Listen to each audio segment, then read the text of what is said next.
Thank you for the beautiful readings on God being love, and also the beautiful hymns, the music, and the testimonies which so beautifully expressed how God is love and how we can demonstrate this in our life. I'm often asked or told that, I just can't feel God's love, and how do you feel God's love? Well, there were such beautiful illustrations of this tonight, whether it was getting a parking spot or helping a friend being healed, giving the 91st Psalm out and bringing healing into her life through God's love, and so many other ways.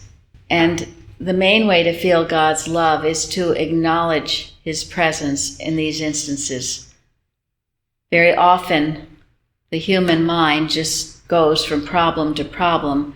You can have a wonderful thing happen to you, just wonderful. And if you are in this wrong mind, you don't even notice it. You certainly don't see it as God.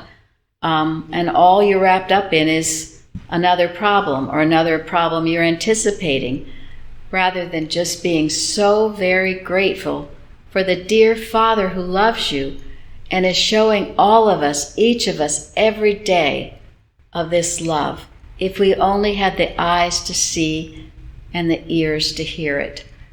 So I'm grateful to learn this lesson, to be learning it. And then the other question I get sometimes is how can you love, especially when someone seems to be so unlovable? And humanly, that would be impossible. The only way to love is to love divinely, and that's to get yourself out of the way and let God shine through you.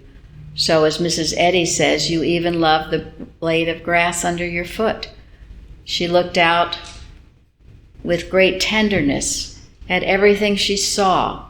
She felt this great sense of love, and the only thing that can bring that is the love of God. Human love is mercurial. It'll be loving one day and then resentful or hateful the next. It's only the divine love. And yes, it even loves what would appear to be as unlovable and proves whatever that is not to be unlovable at all, but very lovable, and thus healing the situation. So I'm so grateful for these lessons on God is love. And thank you again for those readings, and to be with you all tonight.